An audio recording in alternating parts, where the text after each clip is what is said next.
All right, 9 o'clock. Welcome, everybody. Web EOC 2.0. That's not officially what it's called by Juvari, the manufacturer, but that's what we're calling it. Differentiate that from the old system. A lot of great improvements in this new system. This system was provided to us free by the state of Florida Division of Emergency Management.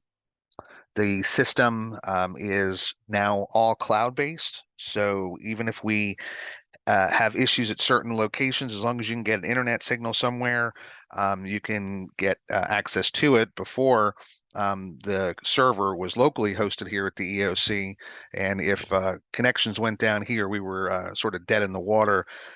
So there's still the availability that you could have a backup site and get things running again. So a lot of great advantages with this new system.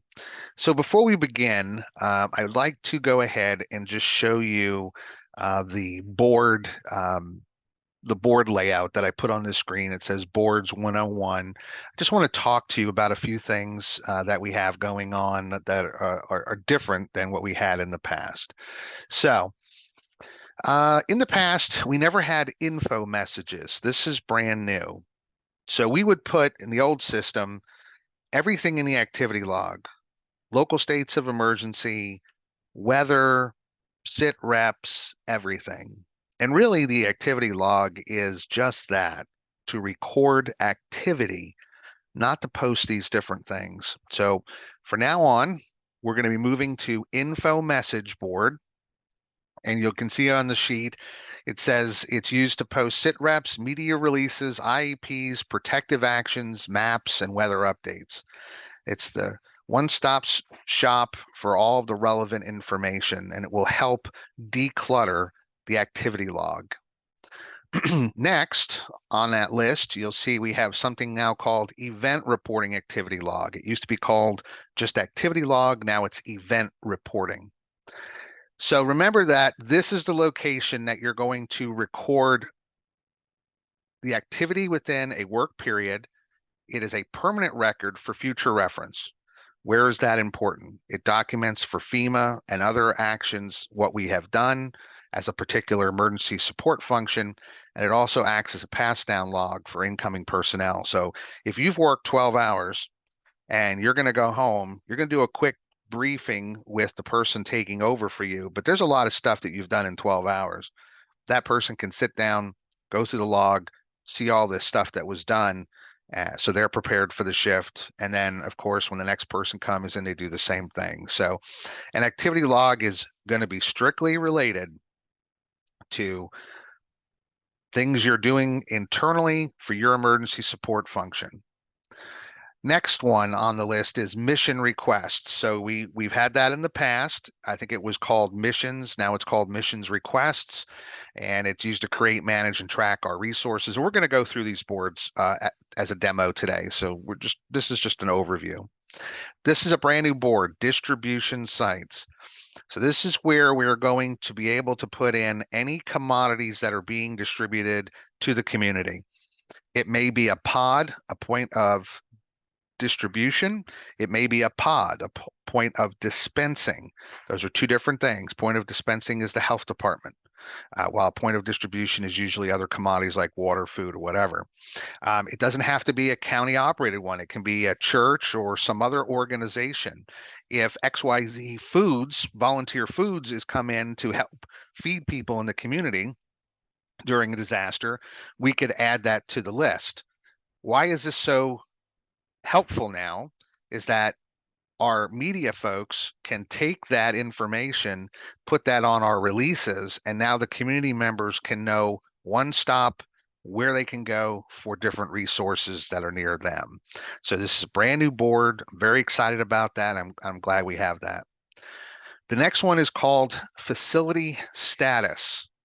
So this is where we can put in any facility. Primarily it's going to be a government organization, maybe, a clerk of the court, tax collector, sheriff's office, whatever it may be.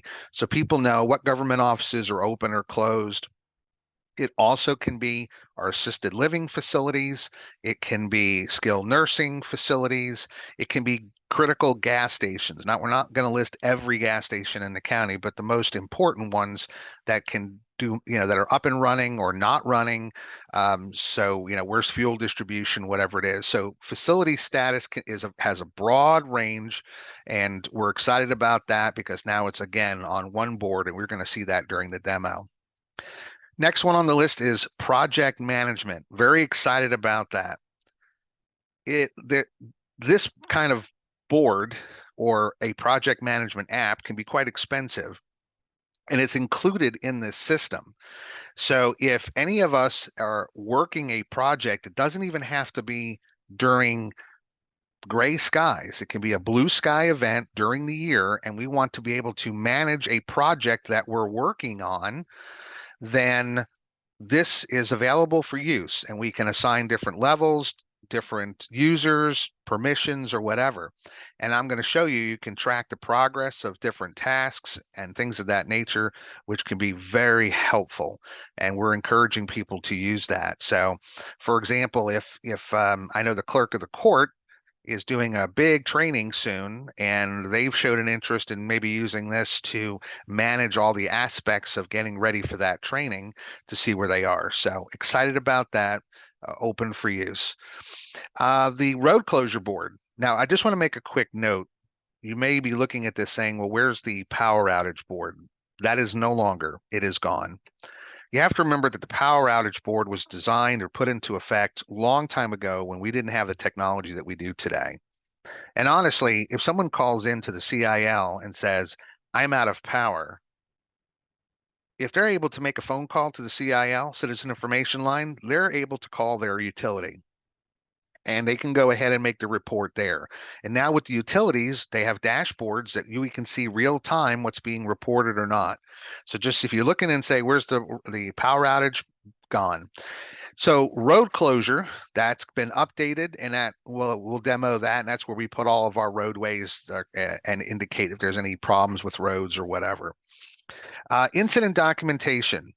This is brand new, very helpful. So if you're an emergency support function and you are collecting any kind of documents as part of the response or as part of the operation, and you want to put it somewhere, you can dump it into incident documentation. It's part of the permanent record.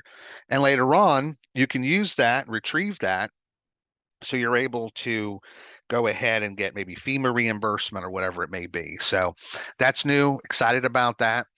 Personnel staffing, there is an ability for the system you can assign personnel in there for a particular assignment. I'm not quite sure this was given to us as part of the package from the state.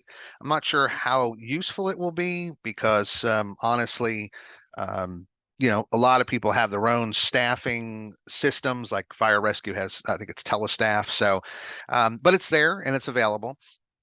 We're not going to spend a lot of time on that today.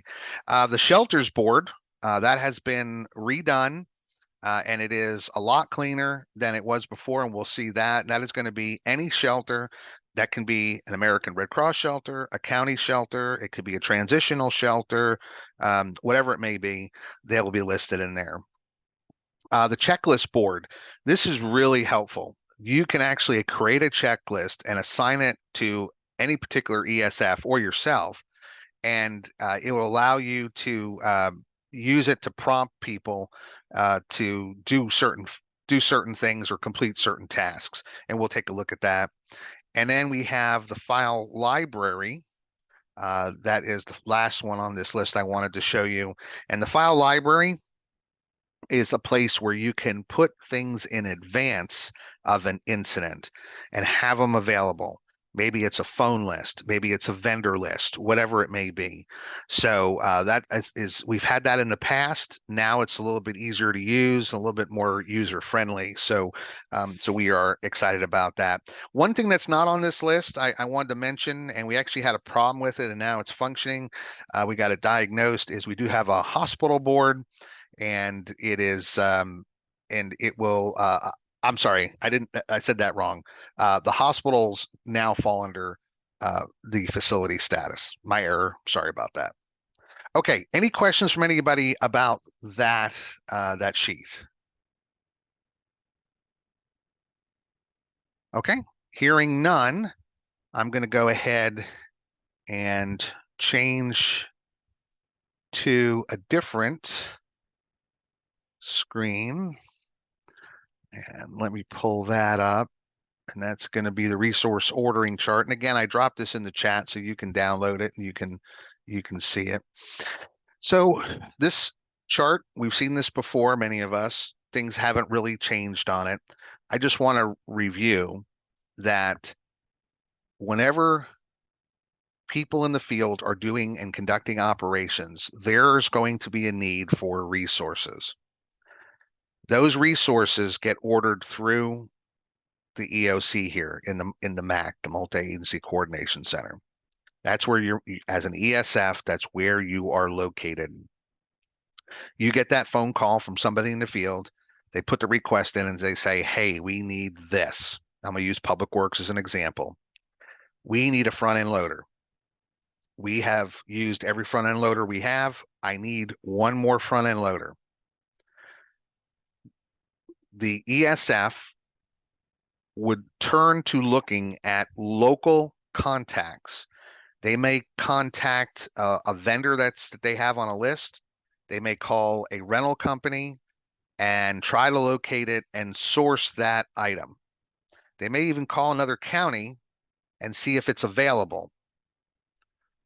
If they cannot source it locally, that is when everything gets moved for that request to logistics, ESF 7. And that's that table that sits in the middle of the MAC room. And that is the conduit to put the request into the state of Florida. And the state of Florida tries to find that front end loader for us. A lot of times it's really beneficial to have an MOU or an MOA with local companies that if you know you're going to need certain equipment, tables, chairs, tents, pallet jacks, front end loaders, forklifts, whatever, that you already have that in advance so that you can call upon those contracts. But if you don't and you have to find it and you can't get it local, that's when it goes to the state. And if the state can't get it, they're going to send it to FEMA and try to get it through that way. So this is very simple, this process. Just remember that every mission gets put into Web EOC. It is assigned a mission number locally, but nobody moves until the state actually assigns a mission number for resources that are ordered from outside. So as an example, if Public Works, Citrus County, called over to Sumter County Public Works and said, hey, do you have a front end loader we could use? And they say, yes, Sumter should not send anything until we put the request into state web EOC and Sumter County gets a mission number. If Sumter doesn't get that mission number from the state, they don't get reimbursement. So mission numbers are critical. The other thing I wanted to mention about ordering, and the state's really pushing it this year, is to say, if you don't know what you need exactly, just describe it the best you can. Put in whatever details. So for example, let's talk about the Lecanto government building. Let's say the generator there fails and they need a generator. You might say, I don't even know what kind of generator this is, blah, blah, blah, blah. You get somebody who gives you a description. The building is this large. It has this kind of electrical panel. It needs this much power. It powers this, this, and that. All those details help the state in trying to help us in getting the proper resource for us. We've talked about this in the past, how important it is. Detail, detail, detail. It's like that front end loader we talked about, Public Works. Do you need a front end loader? What kind of front end loader? How big? And do you have personnel to operate it, or does it need to come with its operator? So these are all the details and all the questions. And I'm going to tell you this, if you put a request in through ESF 7, because you can't get it locally, we are not going to order it through the state until we can really hash out some of those details. Because when you send something to the state and it takes a while for them to try to figure it out and get back with us, it now delays any delivery. So this is really critical for us. So I hope this chart helps out sort of the procedure, because and you can see in the gold to the left, that's tasks, where to the right, the magenta is more resources. What's the difference? So a resource may be a pallet full of water. It may be front end loader. It could be a dump truck, whatever, mobile feeding unit, where a task is we need somebody to come over somewhere and do something like direct traffic. Even though the people are a resource, it's more of a task. So any questions about that so far? Yeah, Chris. So if we can source the resource locally, we're not going through logistics, or do they pick it up once it's put in Web EOC? Now, if you can source it locally, you're going to get it locally. You're going to take care of it yourself. So, for example, I'll just pick Taylor Rental. Let's say health department needs a big tent. You call Taylor Rental. You go ahead and you rent the thing. It's handled just by your ESF. You contact them. You get the tent. They send you a bill. It would be reimbursable under FEMA. It's local. It's not a problem. Where the mission, state mission comes in really important is that outside jurisdictions who want to get reimbursed themselves, they need a mission number. Okay, Otherwise, thanks. it's put on them, and they don't want that, you know. And I will tell you this, after Adalia, FEMA has really changed the rules. They are just becoming really nitpicky, and it's forced us now again to change our 214, 218 ICS form to capture reimbursement better, because they are just really getting nitpicky on everything that we do. I'll give you a good example. I'm a deputy sheriff who's been called in on my day off to assist with the storm. Okay. I'm not normally supposed to work, but I'm out there to assist with the storm. On the way to head out to a particular area to perform a storm function, I come upon a disabled vehicle in the road, not caused by the storm. It's just a disabled vehicle. I have to log on a log anytime that I'm there, because FEMA says, not event related. We don't care you were called out on your day off that you normally wouldn't work and you came out because of this event. That particular item is not related to this, and therefore you don't get that, whatever that is, 20 minutes, an hour, whatever. So our forms are now getting extremely detailed on what we're capturing. So it's just a lot what's going on with FEMA. So, and if you don't have a good ICS 214 or 218, really, think about getting one. And I'm glad to share ours, and you can modify it as you need to try to help out in your particular thing if you go through FEMA for reimbursement. Okay, I'm going to stop that share. And now I'm going to go ahead and open up our instance of Web EOC. So the good news about the new Web EOC is that it's similar looking to the old version. So, but it's clearly enhanced. Everything is just the user interface is so much better, but it's not like it's a brand new system. So for those of you who've used it before, this should be like, oh, this is pretty good. Nothing, nothing drastic as a change. So I'm going to go ahead and share that screen. And if someone could tell me if they can see the Web EOC screen. Yep. Okay, very good. All right. So just like in the past, you're going to get a login screen for your sign in.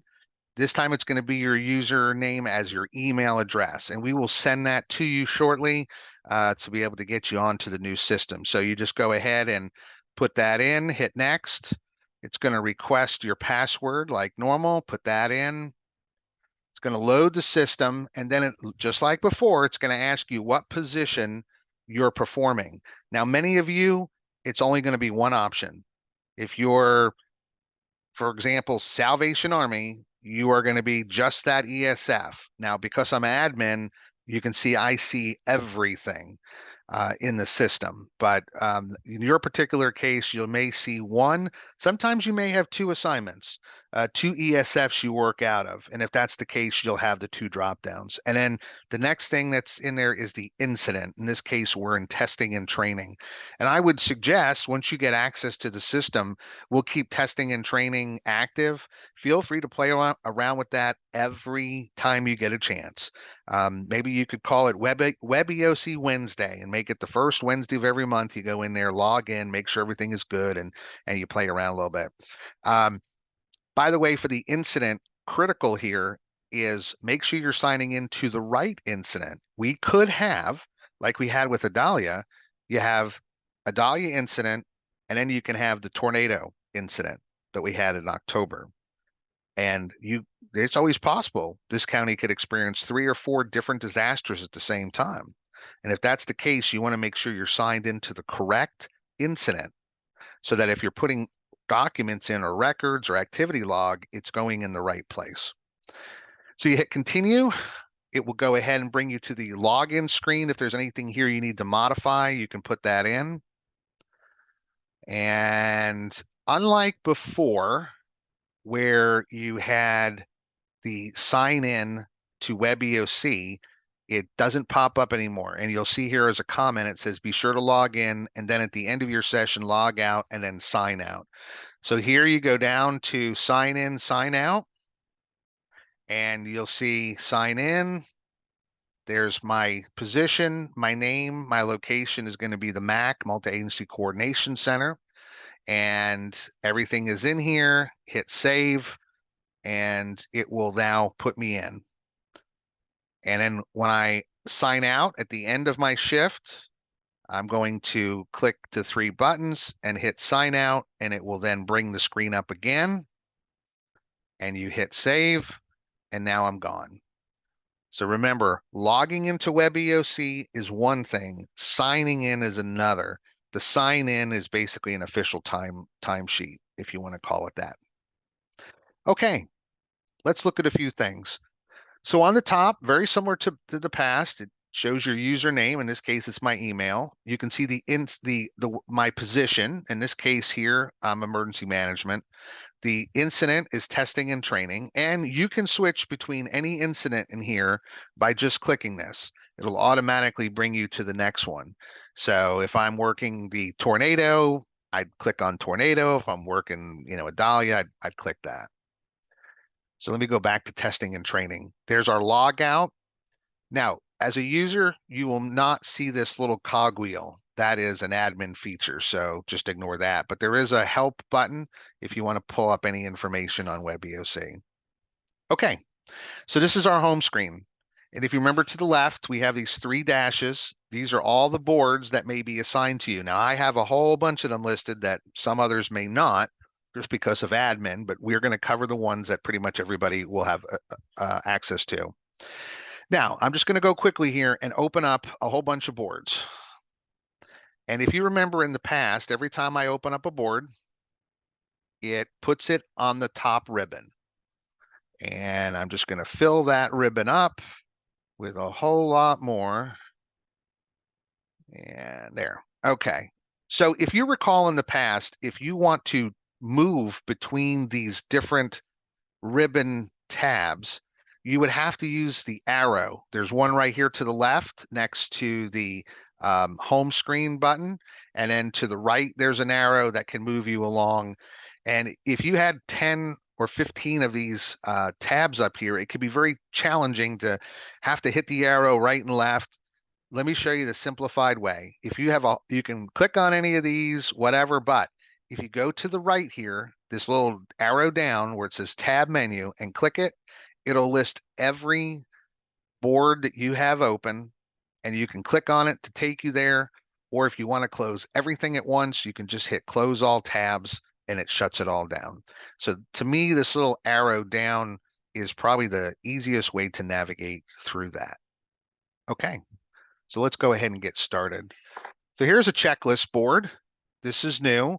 There's a couple different tabs up here on the top, which really sort of help you navigate. So here's all checklists.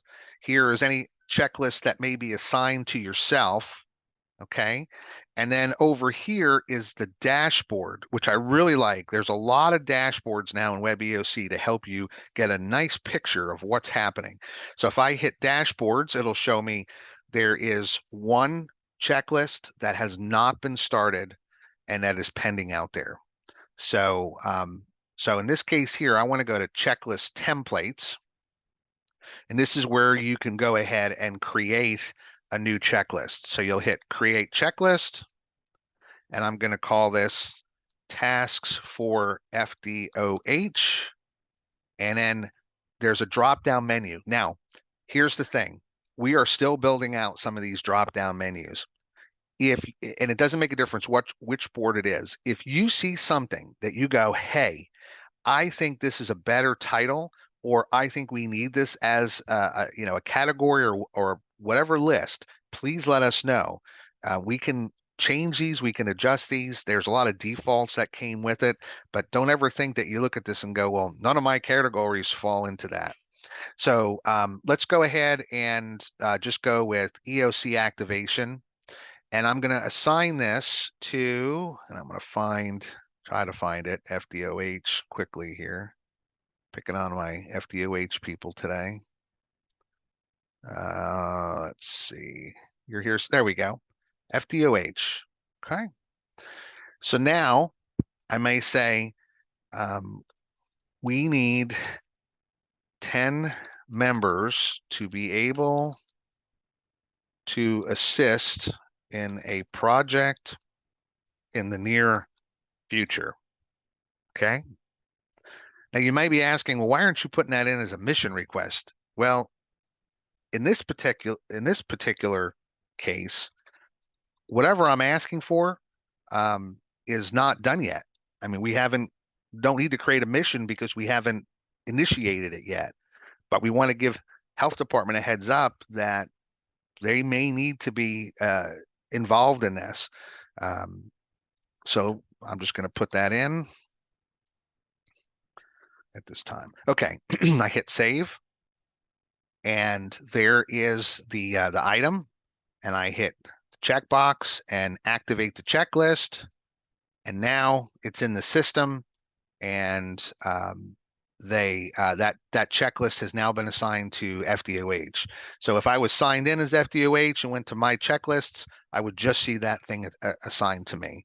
So I think this can be very helpful if you're trying to plan in advance and put things together. It sort of gives a heads up to somebody what may be coming. Any questions so far about checklists? Okay, distribution sites.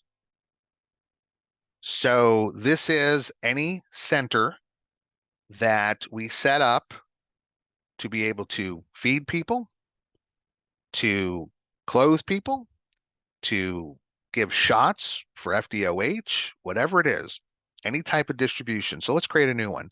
So I hit create new, and let's call this, oh yeah, so it's going to be the name of the center. So let's call it Crystal River Airport parking lot. Not that we would do this, but I'm just making something up. What's the status of it? It's open.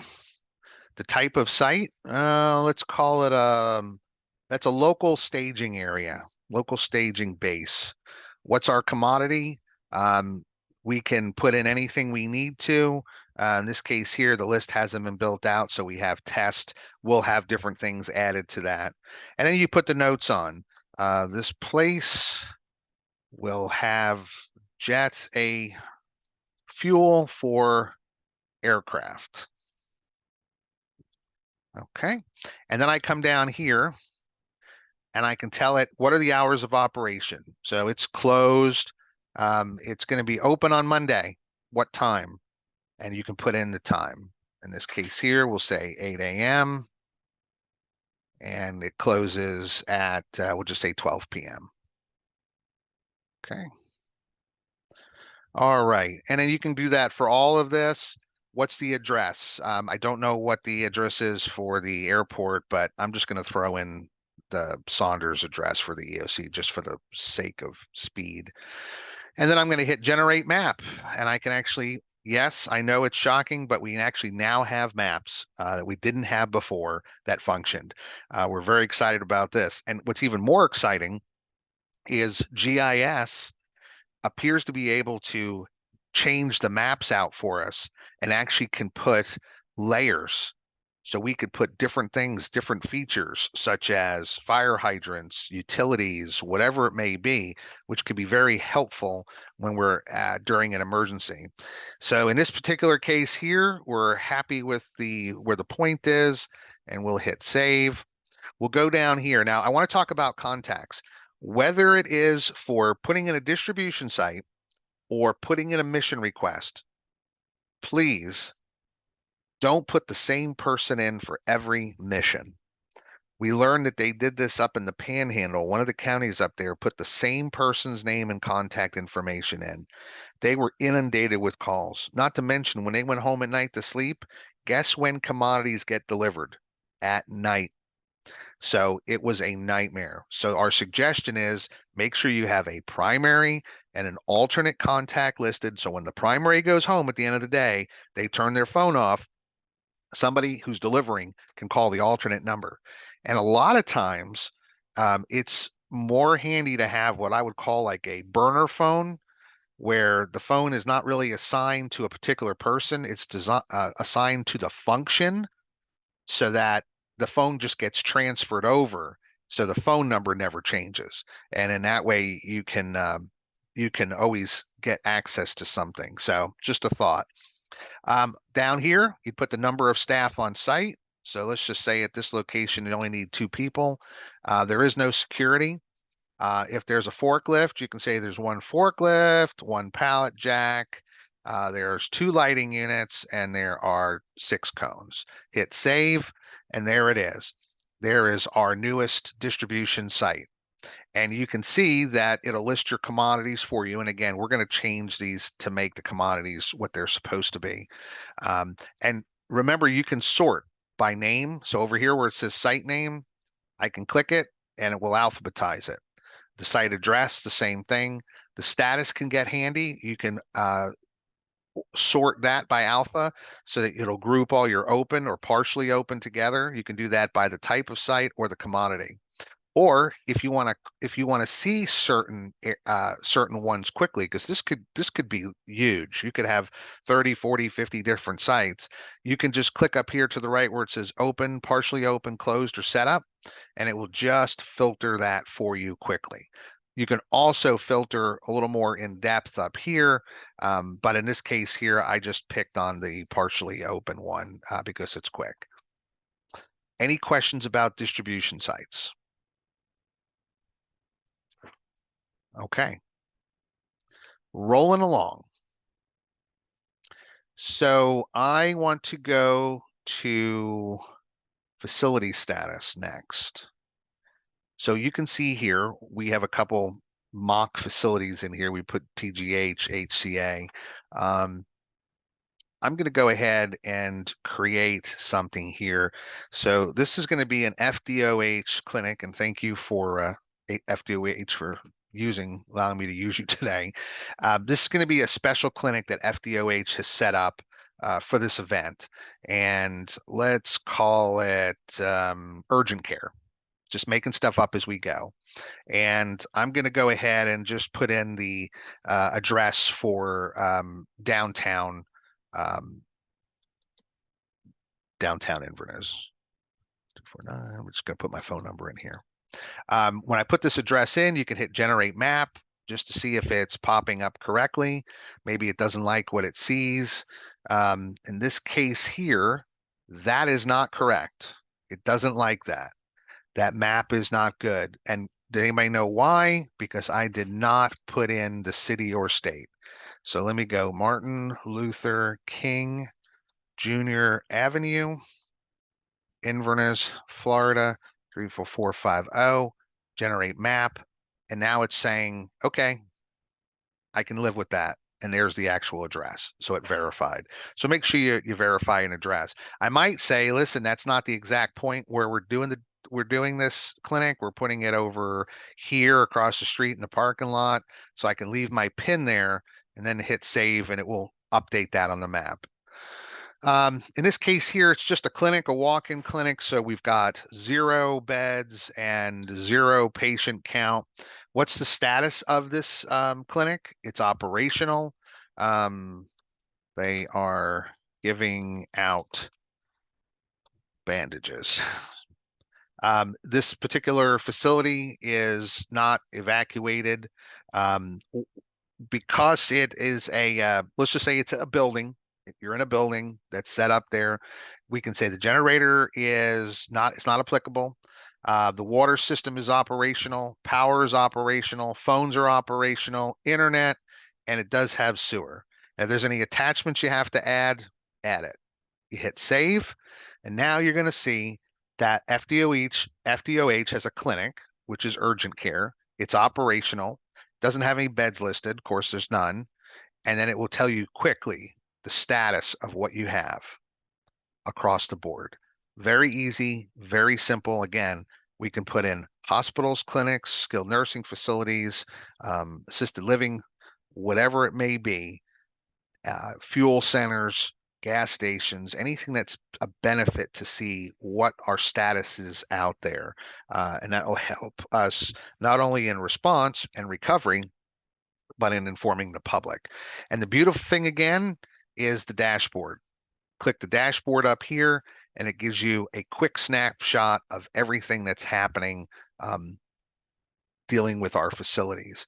And if you want to enlarge something, you can click on it and it will automatically give you the generator status. Here we don't know, 25% of limited functionality, 25% operational, 25% unknown. So very easy to use. I think this is probably one of the best features that we have added to the system that was provided to us. So any questions about facility status? Chris, do you have to create that list for each event, or are there going to be, like the hospitals? Would we have to enter them each time, or? Yes, unfortunately. Yes, you would have to enter it each time. So that would also, Chris, that would also go for like the FSED or something of that nature. Give me FSED, give me a Freestanding up there and yeah. So you could add one here, you could add a second one. And if you remember for the hospitals, Kevin, in the past, the hospitals had their own board and there was all this information you had to type in. And truly, we don't need to know any of that information. The hospital needs to know it because that's what you're using to keep track of everything. But why do we need to take all this time as an ESF to add that? All we need to know with Seven Rivers is, are you operational and what's the status of all your stuff? exactly. Okay. Yeah, and available beds if we can get that account. Of course we should, but Yeah, you should That's have. the easy number. yeah. So we're trying to make things simpler, trying to make things easier. And by the way, we've modified these. This did not come this way originally.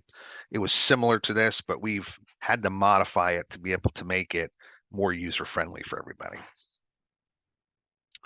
Any other questions on facility status? Okay, file library, just like before.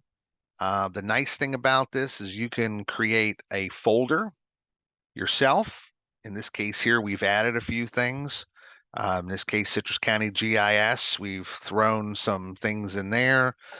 Commercial fuel sites, the fuel plan for the county, our MAC activation manual. So let's say I want to create a new folder. You just hit create new folder. What's it going to be called? Let's just say TGH because we were just speaking about you. You want to create your own folder. Is it shared or is it private? Do you want everybody to see it or no? In this case here, you probably say, we just wanted a private folder. Hit save, boom. That folder is now sitting out there and it's on the bottom and it's locked. And then you can add stuff to it as a user. So if I go over here, remember, always look for those 3 little dots. If I put here, I can put a new file and I could call, it's going in the TGH folder. I'm going to click on this and let me just throw an old logo in there. and then you can put a description. There's two ways, by the way, to put an attachment. You can either do what I did, click it, and select the particular item, or you can, if you have two monitors, you can actually drag and drop right over the top of this and it will do it. So you don't have to, like the old system, you had to deliberately go through the click and do all this stuff. And then when you're done, you hit save. And now under TGH, there's that piece. Now, what if TGH says, well, we don't want to put everything at once under there. We want to make it a little different. You can actually go here next to the line, click the 3, and hit new subfolder. So maybe they're going to call this medical supplies. I don't know, just making stuff up. Now they have a subfolder and they can put items just in that. So that can help you, better keep track of the stuff that you've got in your file library. You might have something like Public Works could have something called vendors and a subfolder that's called contact list, local rental companies, you name it. You can have that. So much easier to use than the last one. Any questions about that before we roll on? How do you give access to that folder then if it's private? Only anybody from TGH that's logged in would have access to that. Unless TGH says, hey, we also want Florida Department of Health. Well, obviously we can grant that permission to that. So Okay, so that's an admin function through you guys then. correct.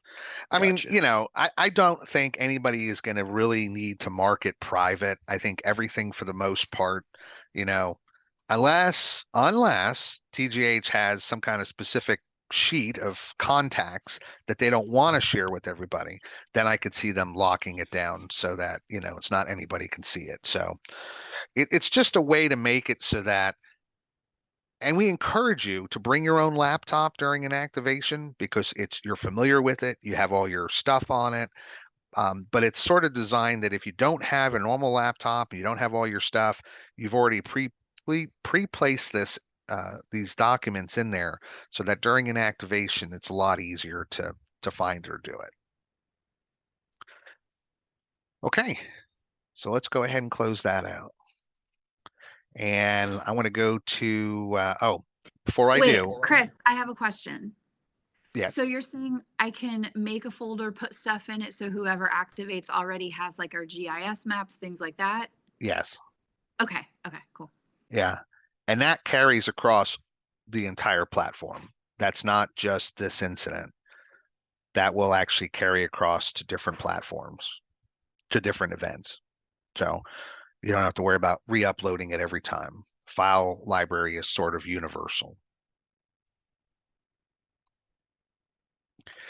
This is something that we're going to make available to certain entities, not everybody.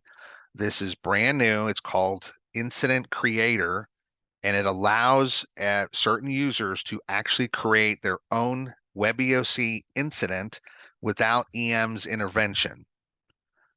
So in the past, if you had something and you go, hey, I'd really love to use WebEOC for this event, it's not countywide, it's just us, but we want to use it, we would have to go in the system and create it for you. Now we can give you permission to do it yourself. And it helps you a little bit easier without, save some time and effort. So again, that's not going to be for everybody, and anybody who does need it, you contact us and we can show you how to use it and do all that kind of stuff. So just wanted to mention that. Let's go to info messages. So here are the info messages. You can see we've put in 4 info messages. One was a test, one was a local state of emergency, one is Citrus County Fire Rescue sit reps, and the other is the weather brief for 5/2/22/24. Now, there's 2 different things you can do. You could create a new info message for everything that you post. Okay. However, I would ask you to consider if it's related to something you've previously done, rather than create a new one, why not just amend an old one? So I'm gonna give you an example. Do you see where record number 3, Citrus County Fire Rescue sit reps. Let's say fire rescue is going to do a sit rep every day at 6 p.m. Every day they're going to push something out. Why create a separate record number when you can just go into this master one and you can hit view, add attachment, or edit, and you can go in here and you can, I'm sorry, wrong button, my bad. You can go to add attachment, and now you can go ahead and add another sit rep. So I'm just going to throw something in here. And maybe this is called, you can see we had 2 other sit reps in here. You could call this sit rep, let's see, today's 23rd, 23, hit save. And now we have not created a new record number. All we did was amend an old one. Where this is beneficial is that if fire rescue wants to go back and look at all the sit reps that they've published, or anybody wants to see all the sit reps, you don't have to try to find every mission and sort for that. All you got to do is go in here and view it, and you'll see everything that's there. I think that's a much better feature than what we used to do in the past. So again, maybe weather briefs, we're going to change this name and call it all weather briefs for event. And then just go in there, and every day or multiple times a day when we're putting a new weather brief, we just add it to that, opposed to a one-off. And So, Chris, a question, will that also update, like when it says last updated, like you just updated and it didn't come in? it will, it's a good question. Let me refresh.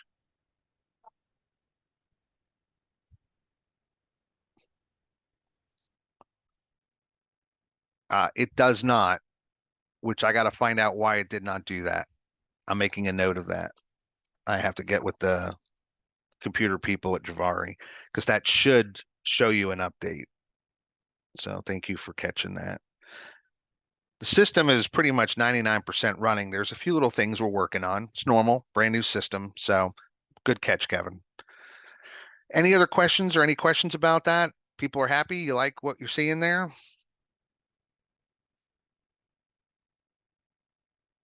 I'll take that as a yes. Okay. And let's go down. Incident documentation. Again, this is a place where you can put files in. So here I put Hurricane Idalia, and I have a subfolder called recovery. It's just like the file library. I can sit here and I can edit it and put in, oh, I can edit that. I'm sorry. I'm in the wrong place. New subfile. There we go. And here I can click, add that file, call it, save. So it's very much like the file library. And now there's something under recovery. And again, I would suggest subfolders under the main title, whatever that is. Maybe you call it reference books, and then the one subfolder is all whatever references, and then you may have 10 or 12 different documents. So this is very helpful, I think, when you're trying to upload stuff and put stuff in there that you're going to need later on for reimbursement. Or if you're doing an AAR, this is very helpful in building your after action report because you've documented everything in this particular area. Okay. Let's go to mission requests, one of the biggest things that we do. And there's a couple little changes that you can see here. It's cleaner now as we go across viewing. But up here on the top, you'll see we have the requests and the tasks. We have something called deployments. I'm going to explain that in a minute. We have finance, which is a new feature. You can now put in costs in a mission. We never could do that before if you're wanting to use that to help track estimates. And then we have dashboard. And of course, dashboard lists overall all the different things that are recorded and give you a snapshot. So I think that's just a great improvement than we had before.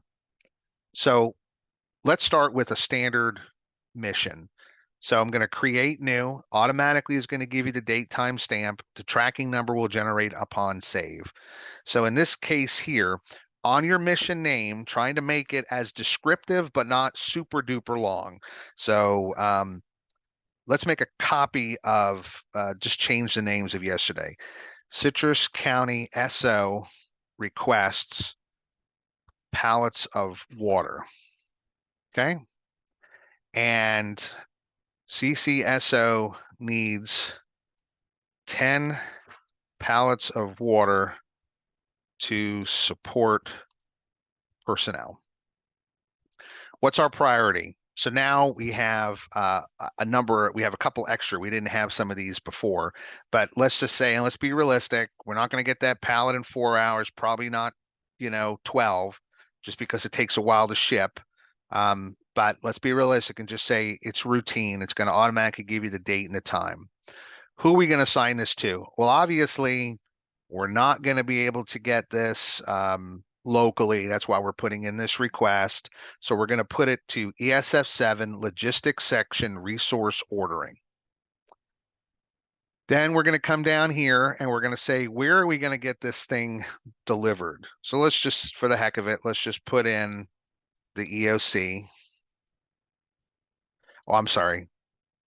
This is going to be EOC Lecanto. The location address is the address, Saunders Way, Canto, Florida, 34461. If you want to generate the map just to check it, make sure things look good. It does. I hit save. Okay, who's our primary contact? Chris Evan, my phone number, secondary contact, any attachments. Now, what I want to show you is, in this case here, we're ordering a resource. I want you to toggle this switch here. Toggle when requesting a physical resource. When you do, it's now going to go ahead and open up these boxes. And in this case here, there's a lot of stuff that's pre-populated. I'm going to put drinking water. I said I needed 10 pallets, right? So I'm going to go here and select pallet. I'm going to put 10. And I'm going to say there will be a person on site 24/7. Okay. So I've got all these details in, right? I've got my mission name. It's descriptive, but not too over the top. It's my details. Any other comments you want to make? Logistics section, resource ordering, it's where it's assigned, and everything is there. I hit save. So you can see this mission is now in. And if I want to modify it, I can, just view it, see it as a sheet. You can actually print this out. You could edit the record, but this is the most important thing. Take a quick drink. Let's just say that those pallets of water have been delivered to the EOC. Okay. What is the status? You can now put in here that they have been, let's see. I need to see delivered. On scene. We'll use on scene. Okay. And save it. So now if you were to go back to our regular missions, you can see, wow, Citrus County, they got their water. It's on scene. It's taken care of. But here's a great feature that we never had before. I want to be able to account better for those pallets of water. So what I can do is I can now specify in this system where things have gone. So as an example, I can hit add deployment and I can say it's the water. I can say 1 pallet.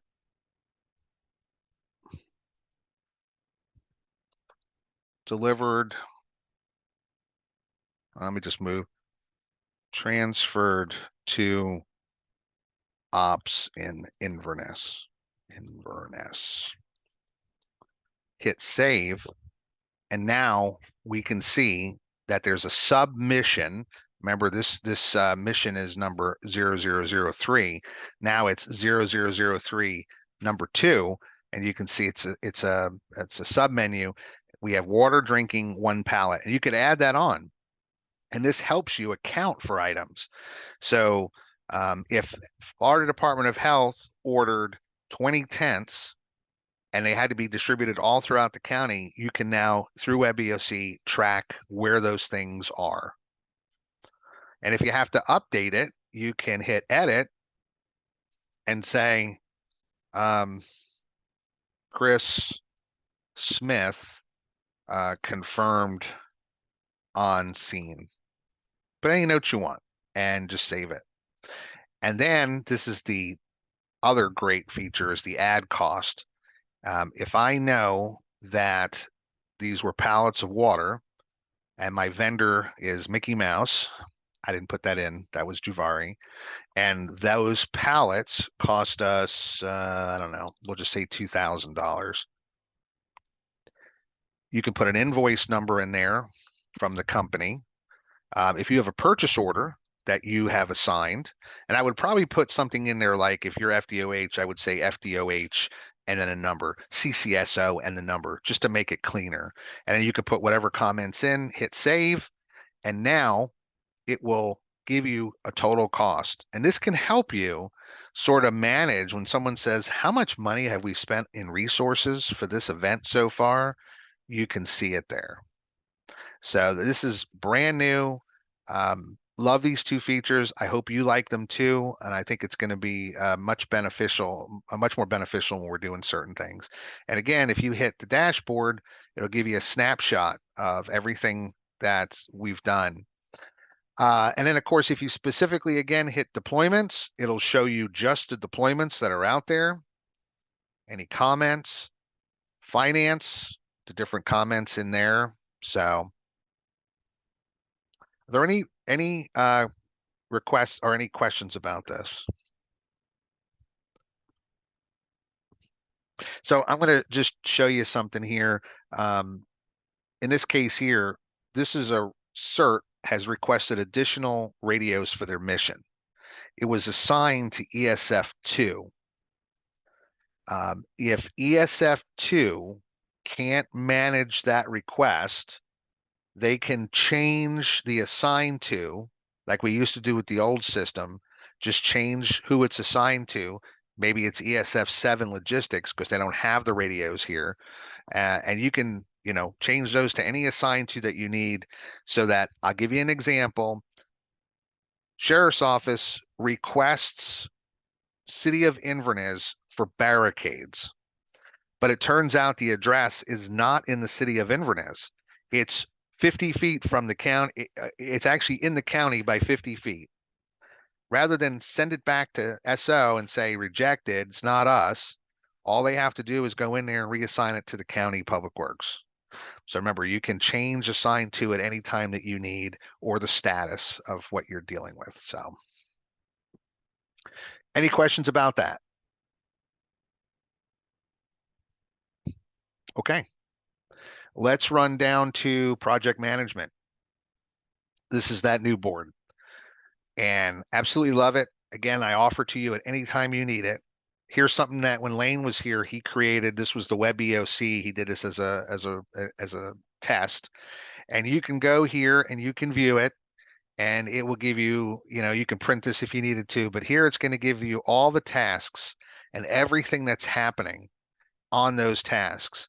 You can also go ahead and filter by day, week, month. If there's any comments, here's the history of it.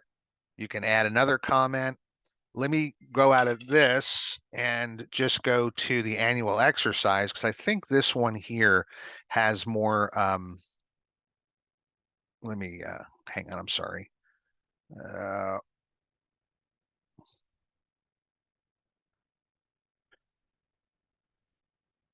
There we go. Okay. So this one here, I believe, has more in it.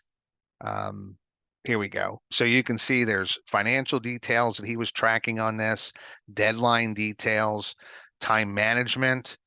Anybody who's watching it, you can select that. So if they're not in the project, but you want them to be able to see it, you can add attachment. You can see he put in a whole bunch more tasks. To me, this is amazing.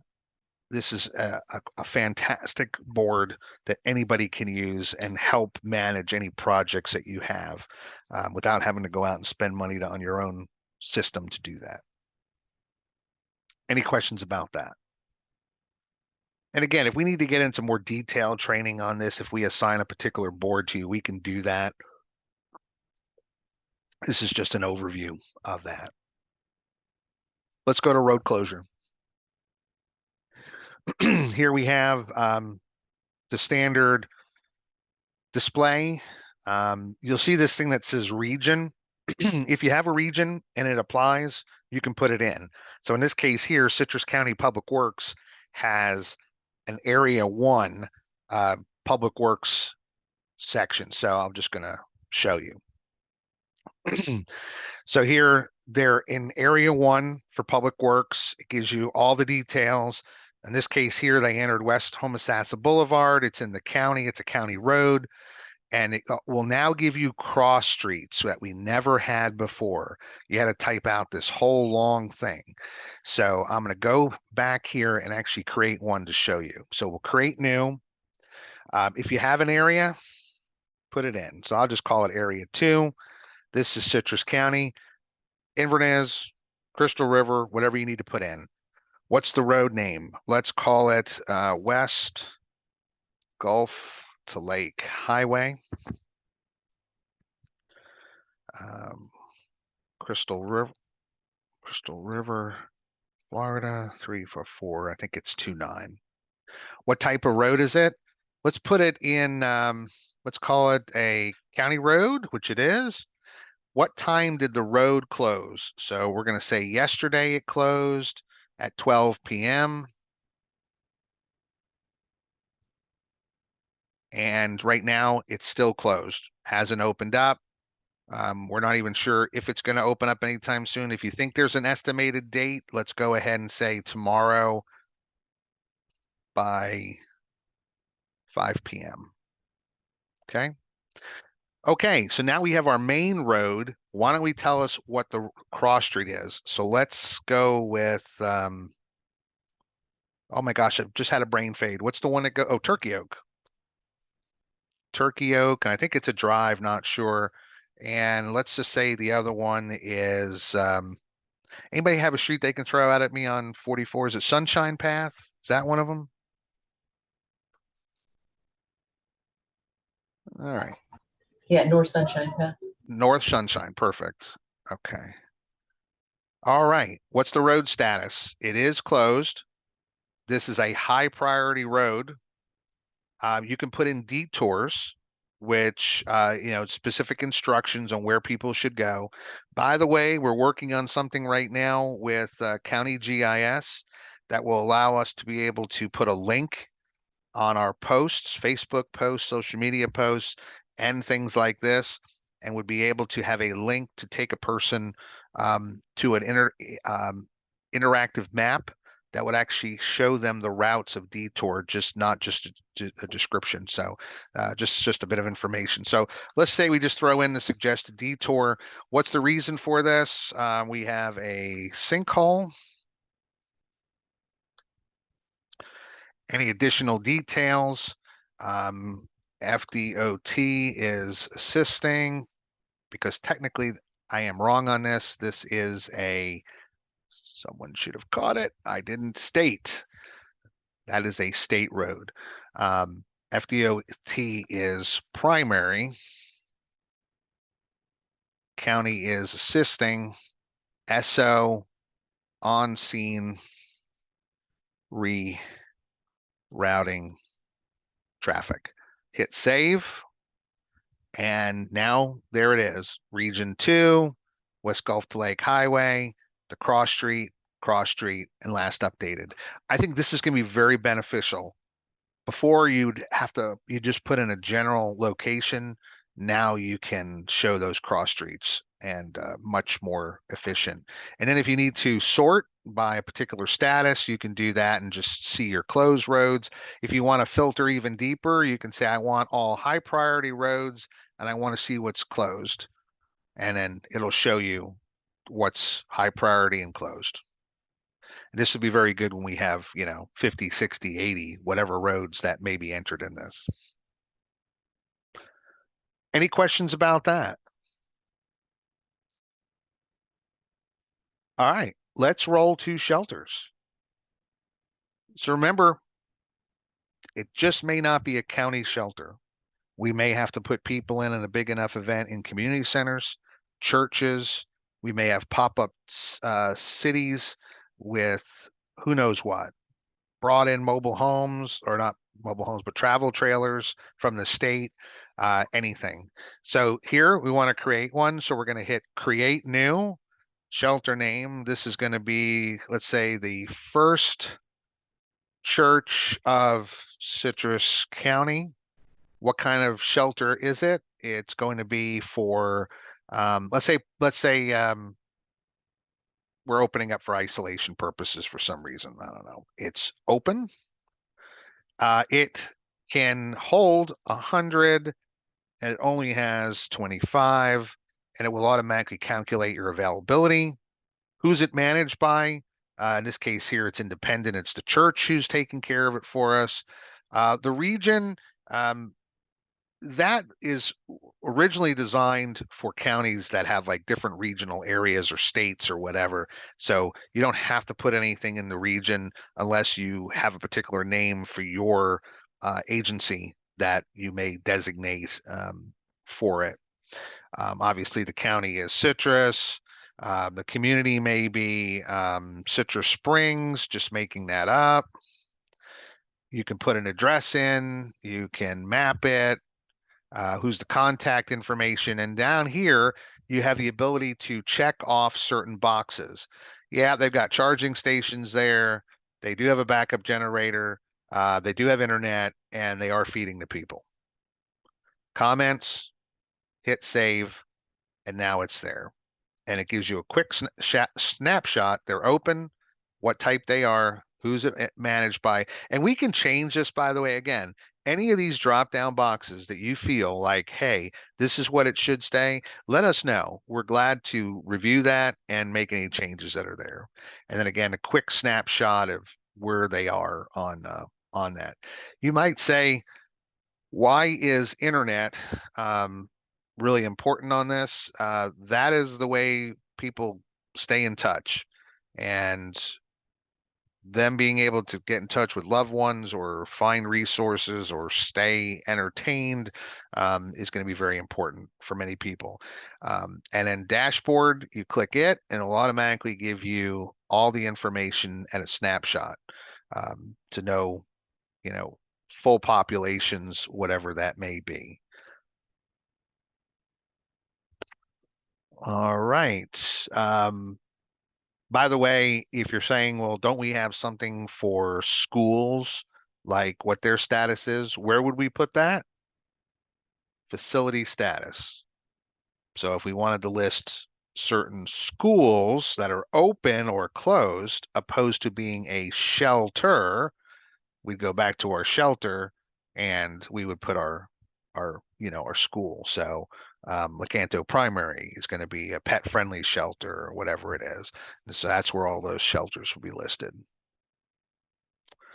Let me make sure I didn't miss anything important. The schedule, you can actually create a schedule and it will automatically provide a reminder to you on that. So that's something that's available for you. Pretty self-explanatory. You can, let's make sure I got nothing else here I want to miss. There is an event calendar. So you can create, so let's say Public Works is meeting every day at 3 o'clock for a strategy meeting at the EOC breakout room. They could put that in the calendar. So anybody that checks the calendar can say, hey, Public Works is meeting 3 o'clock every day. And you can track things there. The last thing I want to talk about is the activity log. So remember, it's now called Event Reporting Activity Log. And you can see it looks different than it used to. Used to have a very different look. Now it's a lot cleaner. Let's go ahead and create a new activity log entry. Remember, this is serving two purposes: documentation of what actions you took or activity you took, so you can do a pass down later, and record official activities that maybe FEMA or somebody else wants to look at later. Automatically gives you the date and the time. Now, there are a number of categories here. If there's anything you see missing when you're playing around with the system and you say, hey, I'd like to, include that, we can go ahead and do that. We've sort of kept the topics singular. So when I say that, as an example, we used to have a couple different categories for fuel. Now it's just fuel. For health, we used to have a couple different health categories. Now it's just health. You can get specific in the description. So in this particular case, and if there's something that's not listed here, there is an other right there. So you can click that. What's our priority? Let's say it's minor. Because it says other, it's now giving you a second box to list something that is not already there. But again, if you want us to have something that's there, we're glad to do it. So let's just put health. So you're the ESF for health, and you're going to put in here, Stan called to say that the regular shipment of O2 is incoming. Should be here by 2 p.m. Again, it's just an activity log. It's just something that you got information you want to put in. What's the location name? If you're doing this from the actual EOC, you can just generically put that in. If you know it's being delivered somewhere, normally you can put in special needs shelter, put the location address in, any attachments. Now, if you remember, we used to have post to significant events. That was extremely important that we could push an activity log to significant events. I want to make sure that we're clear, though, on how this works. Here's my question. Does every emergency support function need to know that Stan called and said that the O2 is coming to the special needs shelter? No. That is only for FDOH or anybody that's doing anything with the special needs shelter that needs to know that. There's no reason to push that to significant events. What would be something that might need to go to significant events? Maybe the health department has to evacuate their main admin building temporarily because they've discovered a problem. That's going to impact everybody in some way. That's an example of something that you would click down here, post to significant events. I gave this example yesterday in the in-house, in-person training with fire rescue. If fire rescue during a disaster responds to a single house fire that was caused by power regeneration to the structure, and they put it in the activity log, does everybody in Citrus County ESFs need to know that? No, only the fire people need to know that. However, we've seen this in some storms where you have high winds, a house catches on fire, and a whole neighborhood goes up. That would be definitely a significant event because it could affect a whole bunch of us in responding to these disasters. So just be careful. If you're not sure if it should be posted to significant events, don't do it. Ask somebody in emergency management and say, hey, is this worthy of a significant event? And the idea is we want to try to cut down on all this kind of significant event stuff. Hit save, and you can see now it's listed there. If you need to sort, you can do that by filtering here. You can sort with these quick buttons, like I'm going to see all the minor ones. Now we know in a real disaster, your activity log could start really filling up, and your significant events could start filling up. And sometimes when you're trying to read something, this page will automatically reload.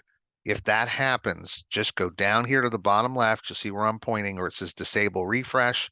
That will stop the system from automatically refreshing what you have. So that's a feature we had before, and it is very very handy. So I'm going to make sure I uncheck it.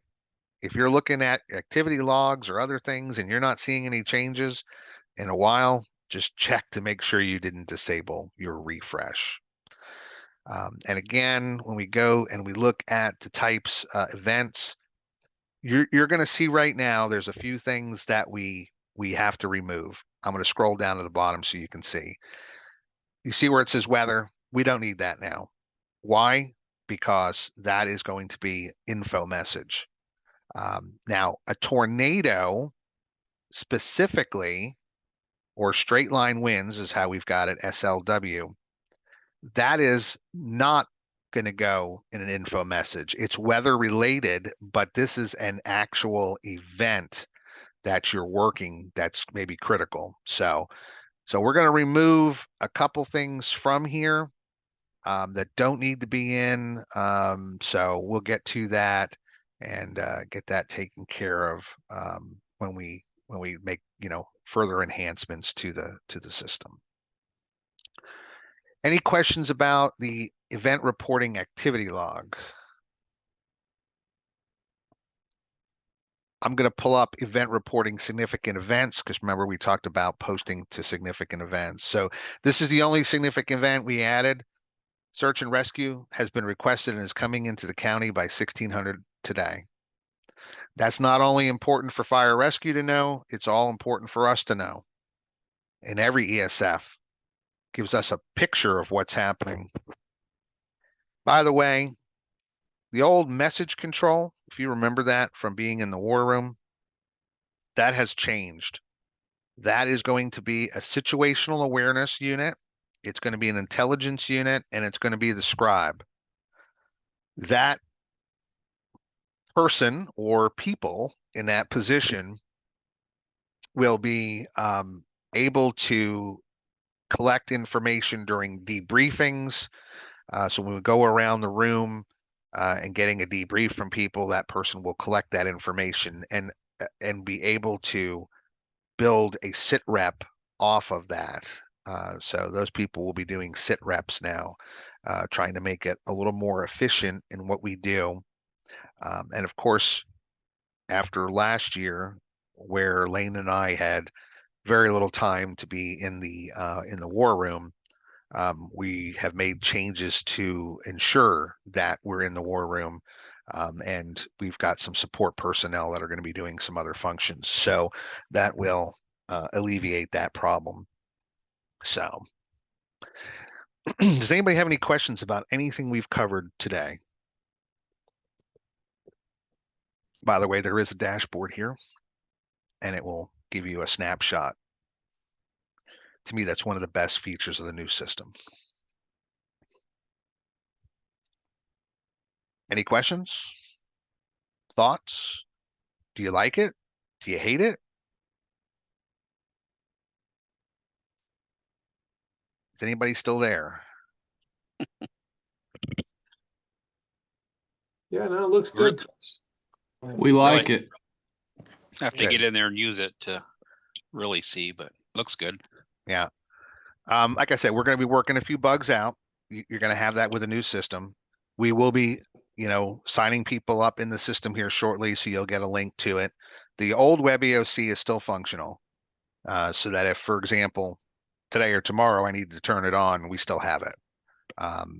But once we get everybody assigned, we'll turn off the old system. So, and the nice thing that we did is we scrapped all the old system data. We didn't import anything over to this. It's starting fresh. It's clean. There was just the intention was is to move a lot of stuff over, and there's years and years and years of junk, for lack of a better word. However, we archived every incident and have saved every incident for public records law. So we have everything saved. We didn't get rid of that, but all the old boards and how the old processes work, it's just, it would have just cluttered up lists that got corrupted and were sitting in there. This is beautiful in the fact that it's fresh and it's clean. By the way, one thing I will mention, and this is a great feature that the state will eventually get to. It may take a year, it may take 2 years, but currently, if we put a mission request in and it goes to ESF 7 logistics and they have to put the mission in with the state, we actually have to duplicate what's in this mission into an identical web EOC state system, which means more work, and it's not exactly the most efficient. It's been that way for a while. And that's because everybody was working on all different systems. Giving us this free instance, giving every county this free instance is the first step in their process. Within the next year or two, they're going to make it so that if we have something assigned to ESF 7 and they need to order it from the state, all they're going to have to do is check a box. And it's automatically link it up there, and it'll assign a mission number and all this stuff. So that's coming. We've managed before and we'll manage until that new feature happens. It's just a little more work. But I see great things to come on this. We're very thankful to the state for everything that they're providing for free. I don't have to pay for any of this through a budget. It saves our taxpayers, except we obviously all pay taxes and it's to the state. So technically did pay for it, but you know what I'm saying, not out of our local budget. So one quick note, a couple big changes happening with the state. We know that in a major disaster, we're probably going to have to set up base camps. And the base camp is a place where people get fed, they sleep, they're taken care of. We call that the wraparound services. They have all the wraparound service needed. Well, one thing that the state of Florida has changed for the better is, and it happened after Adalia, they said, wait a minute, we have volunteer organizations that come in from all over the state and the nation to help. Where do we put these people? How do we support those people? Sort of a hodgepodge of stuff happening. So the state of Florida now is going to pay for volunteer base camps. And that'll be a place where they can come in, be fed, sleep, taken care of, restock, and head out for their next mission. Now, it's not going to be for John Smith, volunteer who drove down from, Virginia because he really felt he needed to help somebody. It's going to be for bona fide organizations that come in, register with the county, and we know they're here.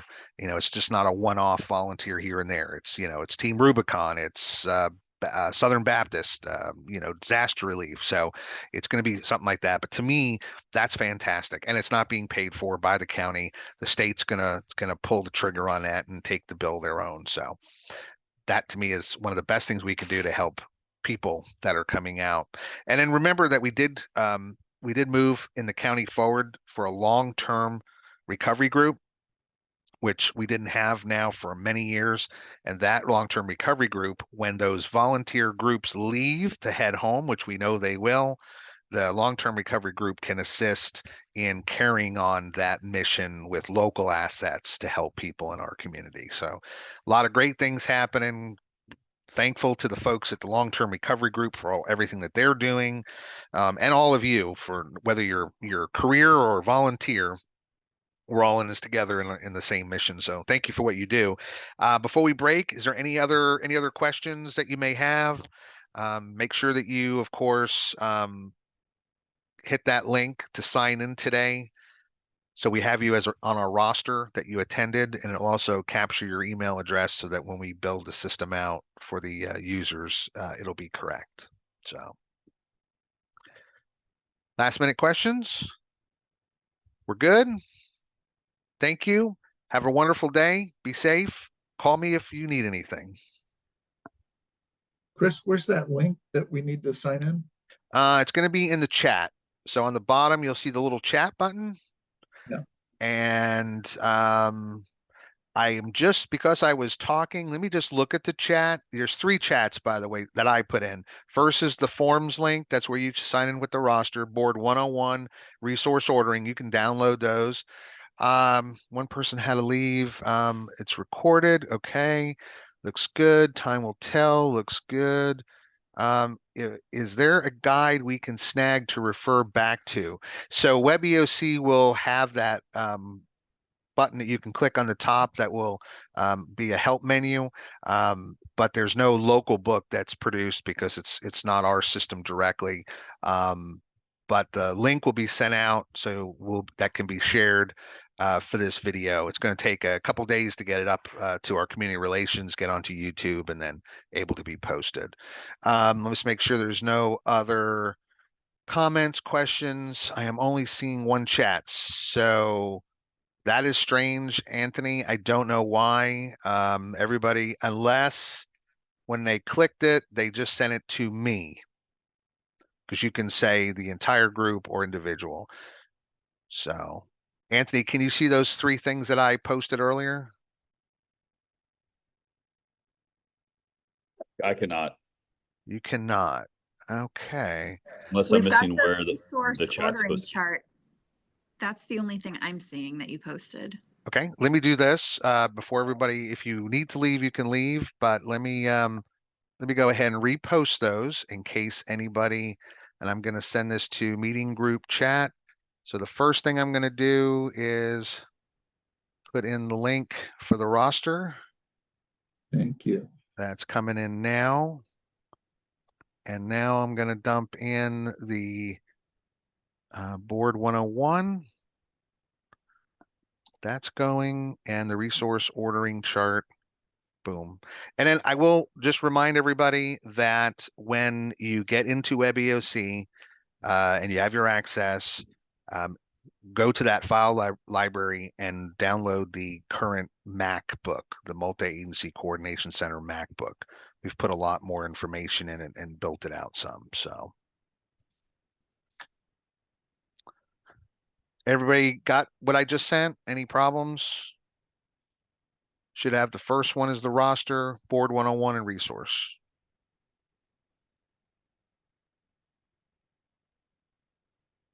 Okay. Thank you, everybody. Have a fantastic day.